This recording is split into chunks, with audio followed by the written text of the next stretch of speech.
Operations. Sir, thank you for being here. Alexander von Zermulem is CEO of Asia Pacific, Europe, EMEA and Germany at Deutsche Bank. Sir, thanks to you for being here. And Minister Janine Munyashuli is Minister of State in charge of Public Investment and Resource Mobilization at the Ministry of Finance and Economic Planning of Rwanda. Minister Eden will also be joining us later in the session, we hope, if he can come out of his ongoing meeting. So we're looking forward to his contribution as well. So in addressing this issue of global debt, of course, this is an issue that is being faced by countries and regions around the world. And this issue is directly as a result of a series of cascading crises that has triggered a sharp acceleration in global debt. So the focus of our panel is going to be on several things. But first, let's talk about what actions are needed to address the global debt burden and to avert a widespread debt crisis. So I'll open the conversation up to the panel with that question first and foremost. Governor, perhaps would you like to begin? Yes, thank you very much. I'm a governor of JBIC, Japan Bank for International Cooperation, official Japanese institution that support Japanese business, investment and trade abroad. And as we are starting to talk about how to fix the debt problem, I would rather first argue that debt is not a problem. Debt is not a four-letter word, although it is four-letter. Debt is the only source of consumption and investment. You have to borrow in order to spend and invest. And that is the only reason we work and save. So how you borrow, how you make debt, how you incur debt is the first problem. You have to borrow wisely and spend wisely, and you have to lend wisely. So we have to think back what we have done in the complacency is where that before many crises happened as in portrayed. And we have had so many debt problems in the past as well. So why this time different? Yes, it is different. We have had so many crises and crises and crises. And that is partly man-made, and that is partly because of natural disasters. And some countries in Africa are more hit, sub-Saharan Africa are more hit than others. And some countries in this region in the Middle East are also very, very hardly hit. So we have to tackle each problem, but we have to tackle these problems one by one. There has been initiative by G20 countries and the Paris Club to suspend some of the debt service. And also, they have come up with a common framework to address the restructuring of debt of low-income countries. By using such framework, we have to work one by one what each country needs and how to address the debt problem of those countries that are faced. I know the effort has been too slow and too small, but we have to do it. We have to continue to do it. And in the case of Asian countries, Japan feels more and more responsive. That is why Japan led with India the debt problem of Sri Lanka. And we are working very hard to reach an agreement so that the IMF can have a lending program. And also we can have more grants and more concession loans to Sri Lanka. And then we can invite private investors making investment. That is how we sequentially going to work. Thank you, Governor. So, Minister, I'll bring it over to you next. What's driving national and global debt levels, in your opinion, and where are the realities of rising debt burdens being felt the most? Thank you. I'd like to react to what my neighbor said, but I will do that later. I think it's also important to remember that even before 2019, debt was already on the rise. I remember both the IMF and the World Bank actually warned African countries to be careful about debt management. But back then, what the warning was about was the then shocks. It meant lower growth, it meant depreciation of the national currency and things like those. Then came the COVID, and the shocks then took a whole different magnitude because the bank and the fund have this way of assessing debt, the DSA, the debt sustainability analysis, And back then, really, the shocks were some of those things that were predictable. And then we have a pandemic, we have climate change catastrophes hitting us hard. So we hit a whole different scale of shocks. And on my continent, we have 21 countries that have been now pushed into the category that we call high debt distress or at risk of it. It's new, it's completely unprecedented, pretty much like those shocks. Prior to that, as I was saying, both the bank and the fund were warning countries, be careful, manage your buffers. But those buffers have been completely eroded.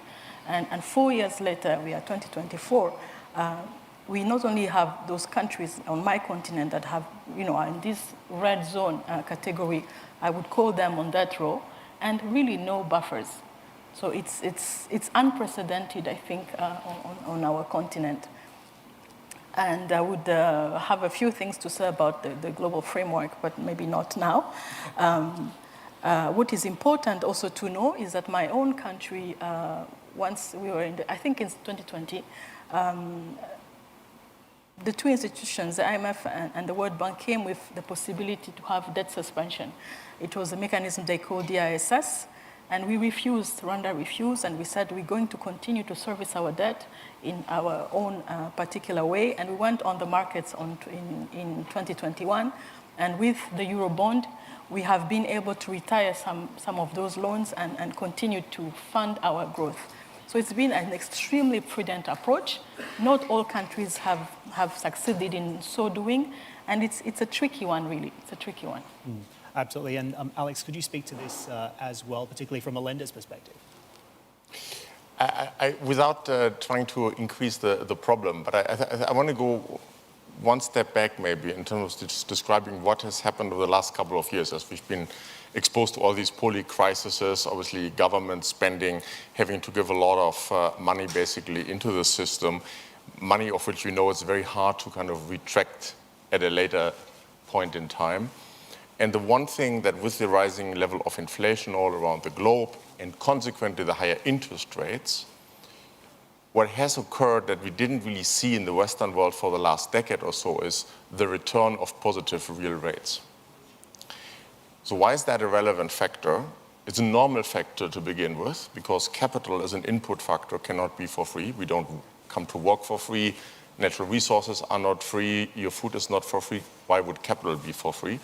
Yet in the extraordinary environment that we've been in over the last decade plus, in particular in the dollar and the euro denominated parts of the world, we've seen negative real rates.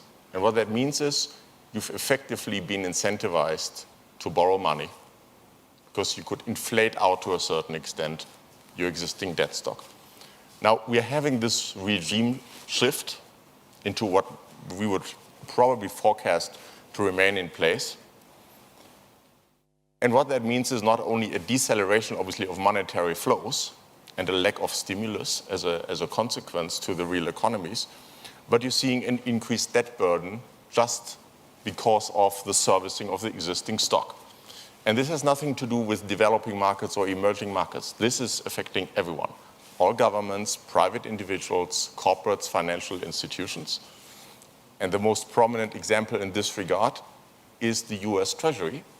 The United States, just for servicing its existing debt stock, needs to spend $1 trillion, $1 trillion, which means in itself its debt is increasing further. Yeah? In the US, we're heading probably for a debt to GDP ratio of 140%. That is quite mind-blowing. But what that also means is it's crowding out. Within the capital markets, there's always somebody who needs to buy the debt or guarantor loans, and we can debate on who should take what components, but there's a global competition, again, between privates, between corporates, between government and the like. And this rising debt burden, just because of a normalization of interest rates in the world, is creating an additional problem, and this is what we need to be mindful of. All right, very fascinating. And I also wanted to make a very warm welcome to Minister Eden, who has just joined us on stage. Sir, that's what we call a classy arrival. So thank you so much for making Thank you very much. And of course, apologies. Thank you so much for making the time to be with us. So Over to you, Minister, and to put you on the spot as soon as you sit down. The panel has been talking about addressing the global debt burden and the actions needed and required to address this issue to avert a widespread crisis. Perhaps you could talk to us about this from the Nigerian perspective, what you're seeing in country right now and the wider impact across the region, sir. Thank you very much. You know, from a developing world perspective, first of all, of course, at this period of still heightened interest rates, and of course, with the developing world in particular, but also many other places not really having recovered from the setbacks of the COVID era and other setbacks since then, the debt issue has become critical. Debt sustainability is a big thing for developing countries as a whole. And I've just come, obviously, from a meeting of the annual general meeting of the Islamic Development Bank. And the talk there is of more concessional funding. And it's chiefly because at this particular time, for the poor countries that have had a reversal since the COVID pandemic, to the extent that they've gone back, they've lost basically the last decades of development that have basically been reversed. And so the answer to debt is revenues. I mean, as we've just heard, the US has 140% debt to GDP ratio, but because the trillions are there to service it, it basically works. For us in Nigeria, we have relatively low debt to GDP level, around 40%. So that's not the issue. The issue is on the revenue side. And what we've had to do, of course, is to look, first of all, to recover our oil revenues, which, because of various dislocations, actually the production is down. But in addition to that, we've had to look to domestic resource mobilization, which is the other answer. If you have heightened debt levels, then you need to get equity. You need to get revenues. And we've added, we've used digitization. We've used technology to increase domestic revenues, basically. It's a fascinating situation in Nigeria, and while we have you, I think it's also important to maybe just broaden the conversation out, looking at some of the macroeconomic conditions. Nigeria has been hiking interest rates to fight inflation and stabilize the naira, which has been the worst performing global currency since 2022. That, of course, also increases the cost of servicing foreign debt. So how do you contain inflation domestically and stop the naira slide, which is ultimately making the debt situation worse? Well, I think that's the challenge, that's the conundrum. We've seen, I'll use the US as an example again. We've seen in the US a robust battle against inflation through increased interest rates, and yet at the same time, consumer demand has been there. The demand to drive the economy has been there. And that's what we're looking to do in Nigeria.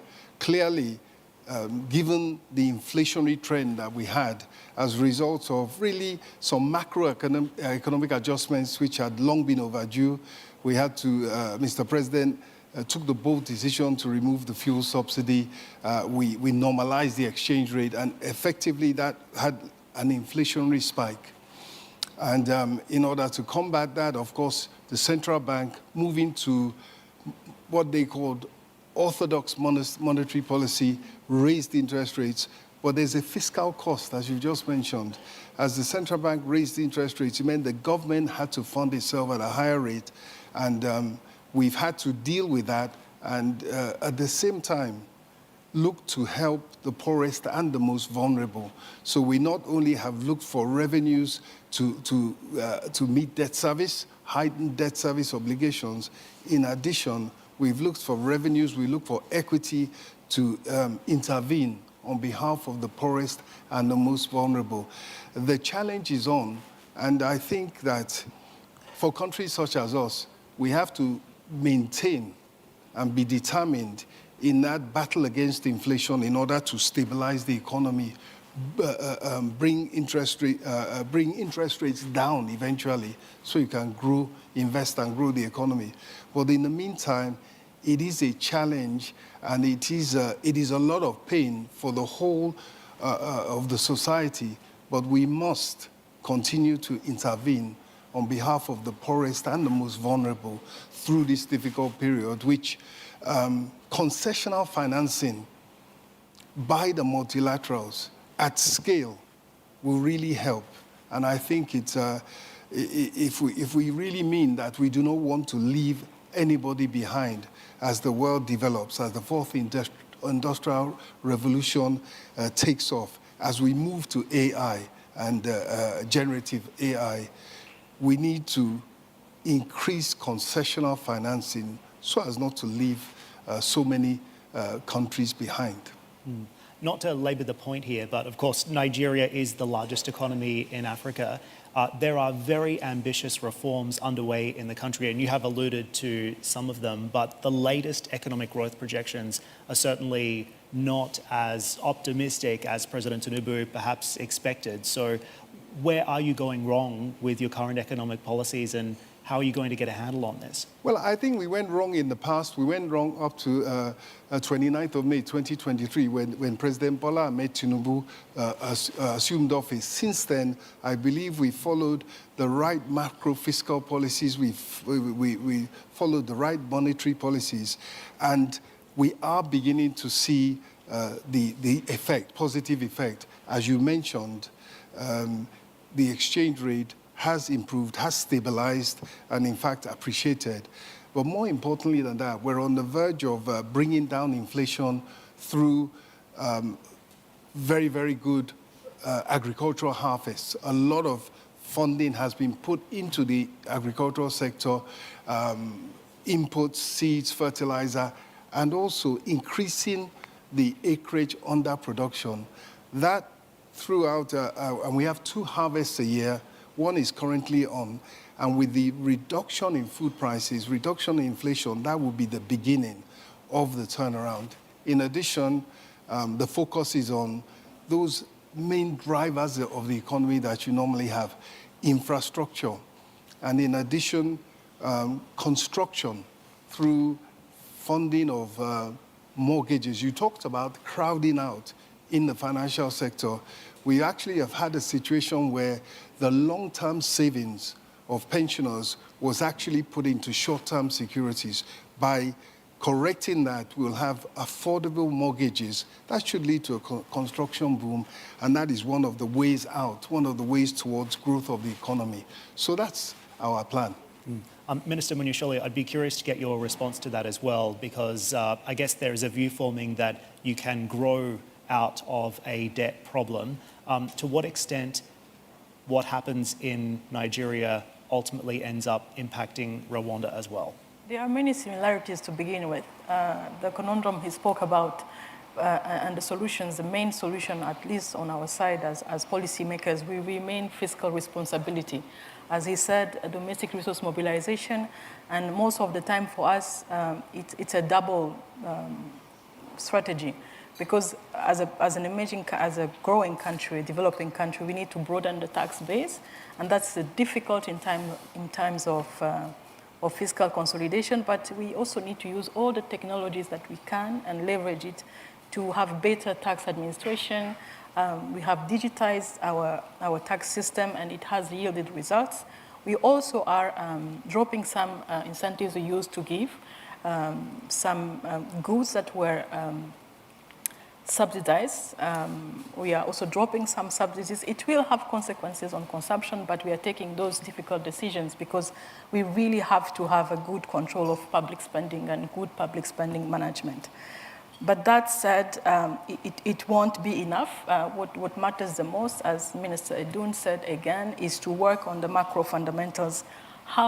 Which type of investment do we need to make in terms of that will generate the growth we need to grow both the GDP, but also exports, but also revenues as a whole. And this is really, I think, our challenge as Nigeria's challenge, as the continental challenge, really. And us as a landlocked country, we have a trade balance that is largely in deficit because we import a lot. And this is also a double burden. Not only do we import, but we import in dollars. And not like the Naira, but the Rwandan franc also has devaluated a lot last year. We are in a better shape now. Inflation is under control. It has taken the central bank to take really tough measures. It's very similar.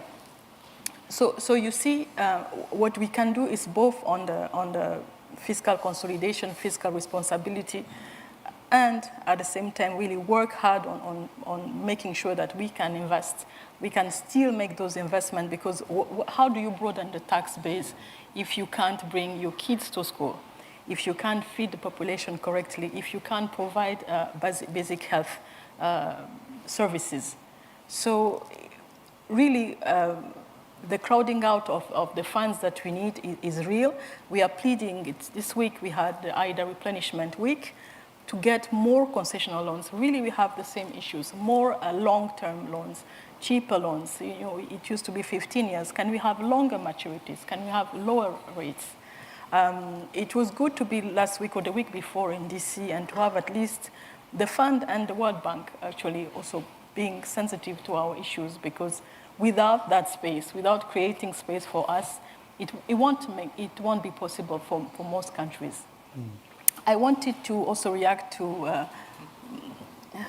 my neighbors on the G20 framework for that. It not only is small, but it always comes late. If there's one thing that we need to completely prevent and avoid is the stigma of default. No country wants to be there because coming out of it is a whole problem. So the framework, I think, doesn't work. It doesn't work, and more developed countries, lenders will have to work better with us on the borrowing side to make sure we don't get and we don't reach those unsustainable levels of debt.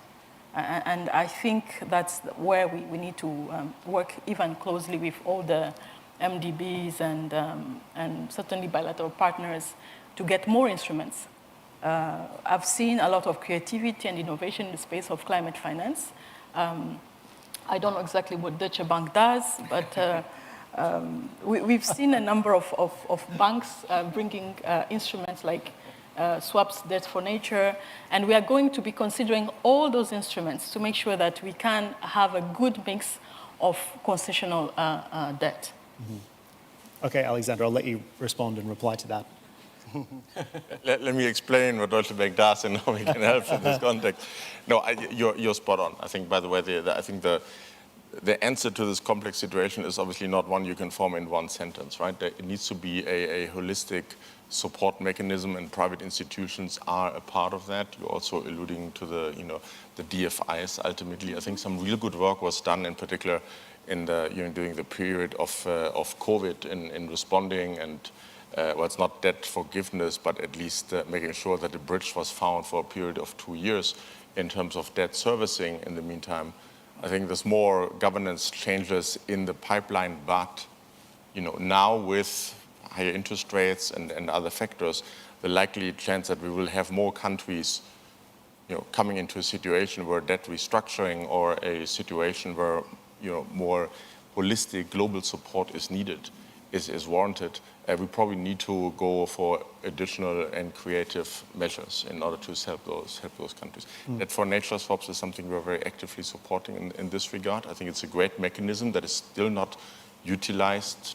It's an new kid on the block, but it is a mechanism that will be helpful for so many countries in the developing market universe. That Western organizations, private institutions will be very supportive of, generally. We're talking about the trillions of dollars every year that the Western world needs to bring to the table in order to fund the carbon neutrality initiatives. Now, here is an important contributor, and over and above it does something good for the societies and those economies that can point towards a relief. Private institutions need to come to the table. I think it's extremely relevant, talking about consistency and stability. will always point to the Asian financial crisis 20 years ago. Deutsche Bank has been one of the few Western banks that maintained in those countries. It stayed in the countries in the darkest hours. Now that's important, because while business is far from being easy, the financial system needs to work in those countries, and no country on the planet can isolate itself, wants to isolate itself, maybe from, with one or two exceptions. Mm-hmm. And as a consequence, you need to have financial institutions, both domestic and global ones, that are supporting your economy in good times and bad times.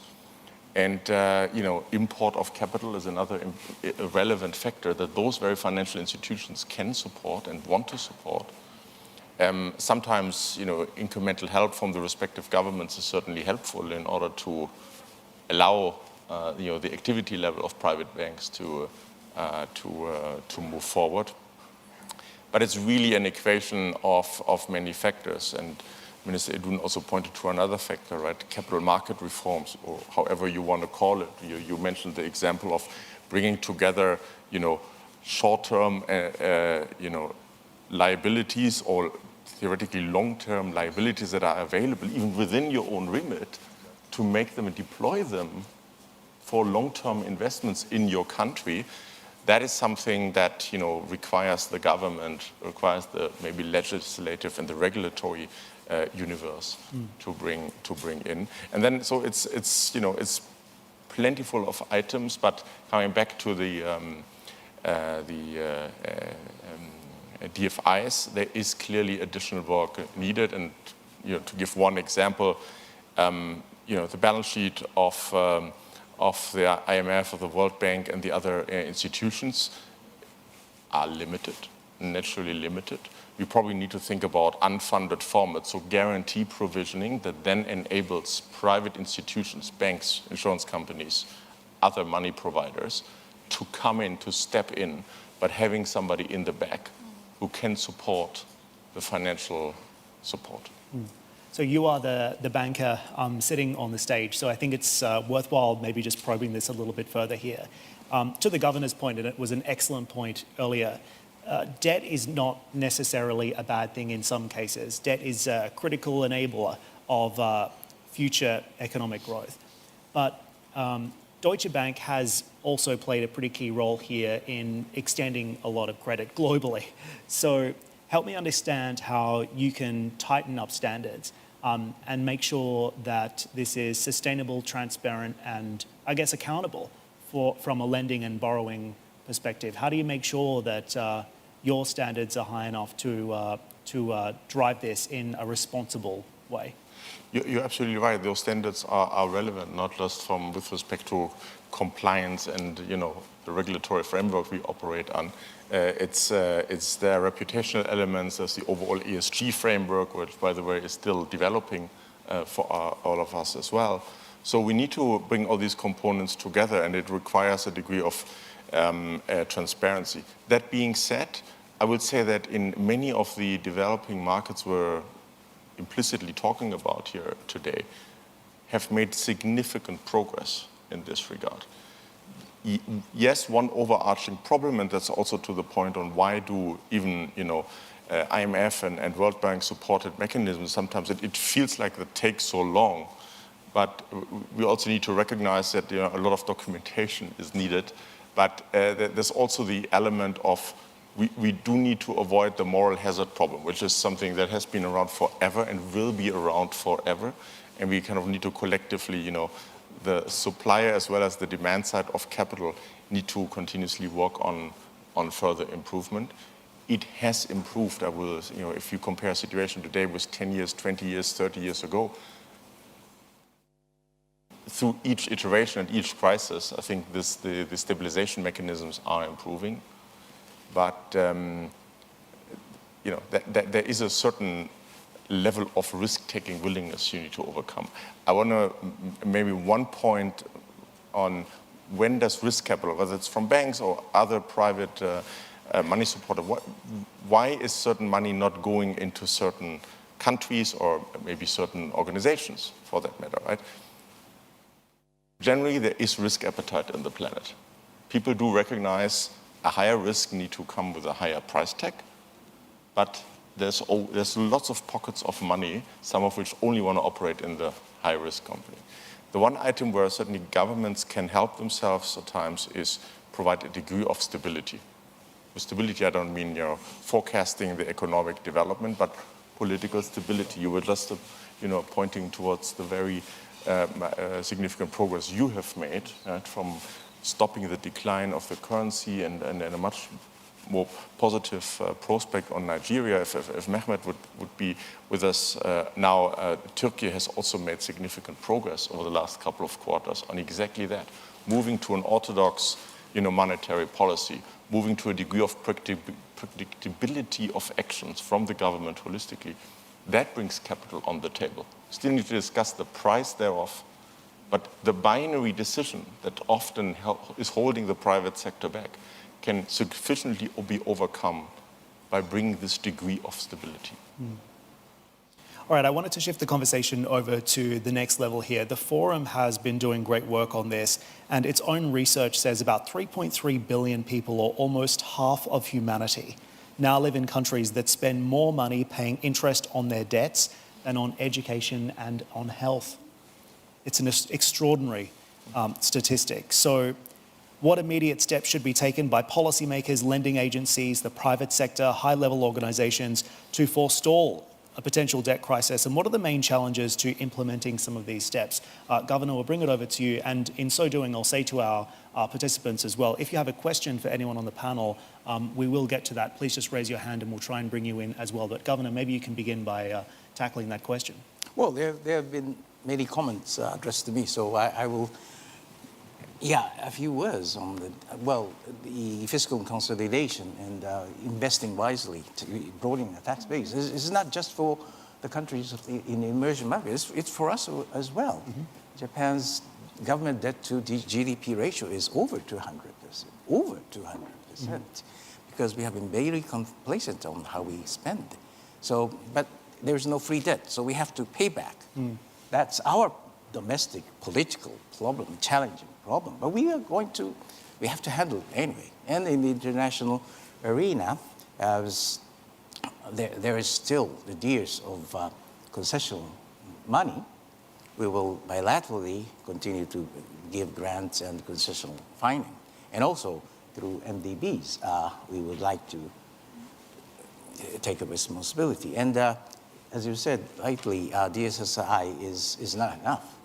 And there is a stigma issue. So we came up with a common framework, and at the spring there was recognition of that issue and agreement on how to strengthen more and more the concessional funding through MDBs. Yes, so these are how we work, and my position is to let the private sector do more business in countries like in Africa. So we are bringing private investors to find a solution.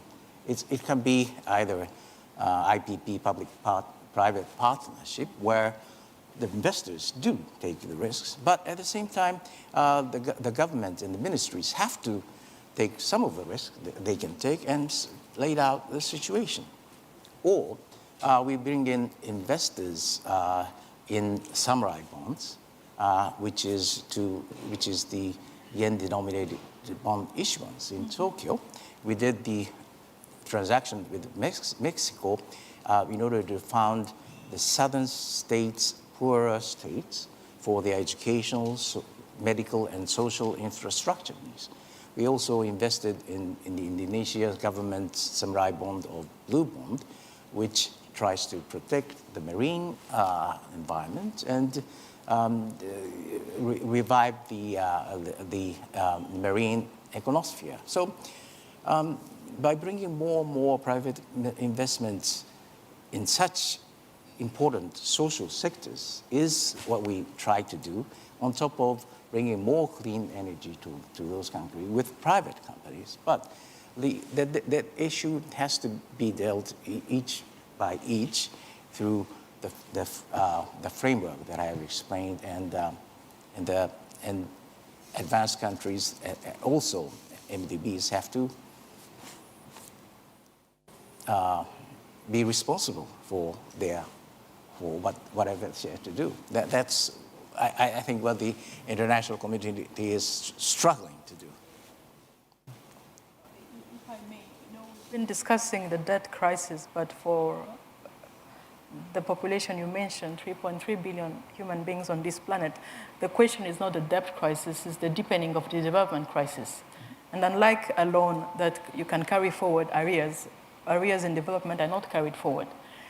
If you have a development crisis, chances are you're going to have a debt crisis, but it will translate into social unrest, political unrest, and you don't want to imagine the cascade of other crises that would come. So literally, it's in the interest of everyone to understand the rest of the humanity that is not, is facing the debt. What we're calling the debt crisis is the issue at the core of it is development. We borrow to fund development. And once you understand it, you would say, what is the case to develop Africa? Japan is present. Actually, we have a good relationship with JICA. And what we are doing with them is to make sure that the large infrastructure projects, some of them we have, are co-funded with them. But also the private sector, it is not for Deutsche Bank, but with other players. PPPs will have a large part to play. Even if a developing country has a small stake, it still is an important one to make sure that we crowd in and attract good and quality equity investors in. Because literally the conundrum will be, let's not have to debate between debt and development. Development must come first. That must be clear. It also means for developed countries writing off debt. For the most vulnerable countries, it's not only a moral issue, it actually is a geopolitical issue. It's the issue of, are we living on the same world? What will you do if you have billions of people who cannot live in the countries they live in because they have failed to receive, basic needs covered? So I think addressing the debt, the global debt issue must be calibrated to the situation of the countries we're talking about. And second, should be bold. If we have timid attempts like the J20 framework, like the DSSI we had during the COVID, it won't work. It won't work. Some of the debt needs to be written off and make sure that growth is back. Make sure that growth is back. Our continent in particular has a potential great demographic dividend. It's the continent on which you will see a growing middle class that will, needs to have its power purchase grow. It will be doing a lot of things for the rest of humanity. And if these people are not seen as a market and a more and more integrated market, we are missing an opportunity for everyone. Last but equally important for all of us, there is the climate crisis. So we can't just, isolate ourselves. Literally, we can't. And on that front, the most vulnerable countries also will need exceptional measures and treatment. The issue of debt will not be their issue only. You don't want to see nations wiped off because you didn't take the bold measures. So it's really about, I would say, political will mostly. Alexander, do you have a view on that as well? No, I can totally see this. I mean, we're talking massive numbers, obviously, at the same time, in the bigger scheme of things. And coming back to the example of, how much climate change, fighting climate change does cost in the foreseeable future, the double positive effect you can generate by, for instance, a debt for nature swaps into Africa and other locations could be significant and is still underutilized as a gadget. And Minister, I'll leave you with the last word of the panel as well. Maybe you can provide some concluding remarks here. Thank you very much. I think my sister, Minister Munyashili, has really put it well. We are talking about the debt crisis, but really it's a development crisis.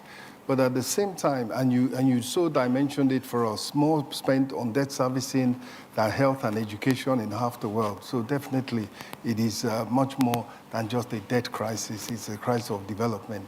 But as Governor Hayashi has put it, the ultimate answer given the way the world is going, or currently, the ultimate answer is private money. There's much more private money out there than government funding, than bilateral and even multilateral development banks. But to get there, you need to have stability, predictability.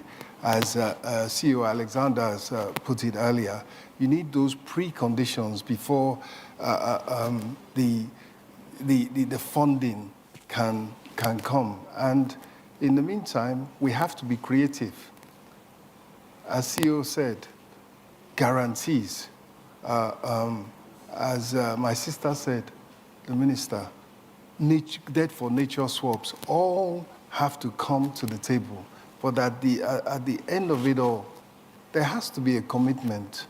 Given the gap that is now opening up, there has to be a commitment to put down sufficient funds, concessionary funds, which effectively is equity, at sufficient scale to really give these countries a chance to stabilize and put themselves back on the path for growth. Yes, the countries have to be determined and committed in their macroeconomic management. And finally, in all this, we must remember the poor and the most vulnerable, and they shouldn't be made to bear the brunt of the cost of whether it's mistakes or whether it's natural disasters, whatever the case, as we try to work our way out of debt, work our way out of recession, we need to put at the forefront assistance and help to the poorest and most vulnerable. Thank you. Minister, thank you so much for those remarks. And I think we are rapidly running out of time, so we might wrap up the panel at this juncture. Ladies and gentlemen, please make our expert panelists feel welcome, and thank you so much for your contribution.